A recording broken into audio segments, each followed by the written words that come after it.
भाग गई हूँ, तुमसे प्यार करने लगी हूँ, तो तुम ये चाह रहे हो कि मैं तुमसे दूर हो जाऊँ? दूर करना चाहते हो, छोड़ना चाह रहे हो मुझे? मैं अपनी बीवी को चाहता था, किसी और की नहीं। शायद ये बात भूल रही हो तुम। वैसे भी सजा तो सुना देना आपने मुझे। कर दिया रुहान को मुझसे दूर। बार मैं हूँ, तुम्हारे भाई का कोई कसूर नहीं है। और मैं नहीं चाहती कि तुम अपने भाई से मेरी वजह से नफरत करो। और मैंने पता नहीं क्या क्या कह दिया उन्हें भाभी, और उन्होंने पलट के एक लफ्ज नहीं कहा मुझे। 4-5 ड्रामे में असद अपनी बीवी की दफा तो बहुत जल्दी बहरा और गूंगा हो जाता है। उसका इतना ठंडा रिएक्शन दिखाया जाता है, जबकि जब किसी दूसरे की बीवी की कोई गलती होती है तो बढ़ चढ़कर हिस्सा लेता है।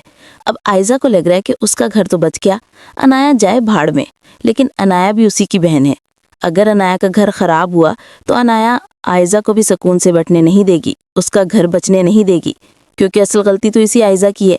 बाकी सब तो आयजा का किया ही भुगत रहे हैं। अनाया तो रोहान से शादी करना ही नहीं चाहती थी, आयजा ने ज़बरदस्ती ये शादी करवाई थी, और अब सारा इल्ज़ाम ईशल पर डालकर और अनाया पर डालकर खुद साइड पर हो गई। लेकिन अब अनाया इतनी आसानी से इस आयजा को माफ़ नहीं करेगी।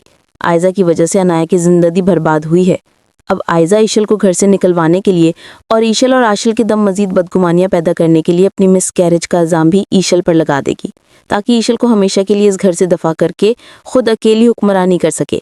लेकिन ऐसा पॉसिबल नहीं, क्योंकि अनाया को एहसास हो ही जाएगा ईशल ने के बुरे वक्त में मेरा साथ दिया था और मैंने उसके साथ बुरा किया है। इसी वजह से अनाया अपना मुंह खोल देगी और सब कुछ सच सच बता देगी कि सब कुछ आयजा को पता था और आयजा ने ही ज़बरदस्ती मेरा निकाह रूहान से करवाया था।